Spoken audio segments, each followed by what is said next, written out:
When we say ovulation, there is the release of the egg. When menstruation, the onset of the menstrual cycle. Conception, pagbusong. Gano answer?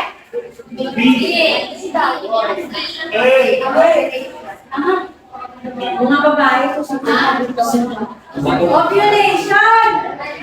Pinamala niya ang fertilization. Ang una ang pag-release ng egg. Pakikot. Ang una.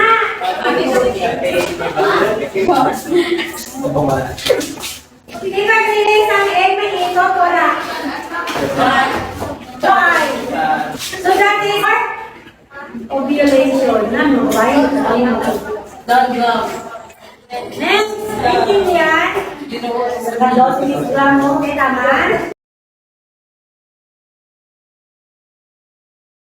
Sunod na yung menstruation.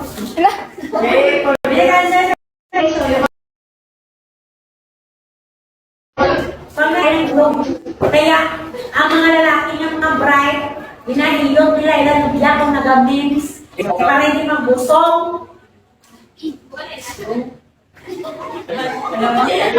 As in, kaya sex sila. Ha? Tapos naman, nadugay na so, gago. Kailangan yung magbusong mo kayo dahil laka ka na ilot. Hindi magbusong. Ika, slide niya ka pa. Okay. Next. Which of the following is not part of the female reproductive system? Which of the following is not a part of the female reproductive system? A. Fallopian tube. B. Uterus. C. Prostate gland. Prostate gland. Prostate gland na. Aral na sa lalaki. Next. The primary male sex hormone is A. Estrogen. B. Progesterone. C. Testosterone. D. Oxytocin. Mali. Mali, Justin. That's it. Very good job. Testosterone.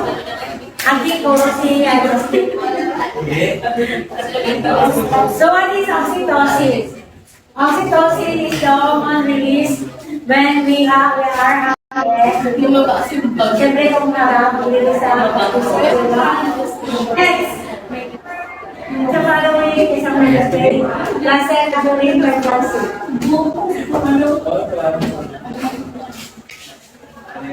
Mga babae, tanda which of the following is a function of the placenta during pregnancy? Bahay, bata, yung magbalot sa baby. So this is the baby ito sa iyo. What is the function? A sperm,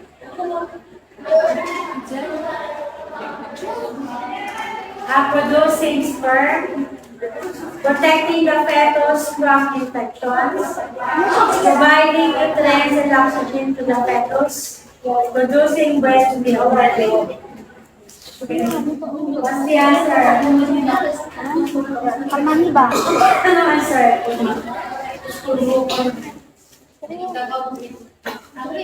What is the function of the placenta? Paano mabuhay ang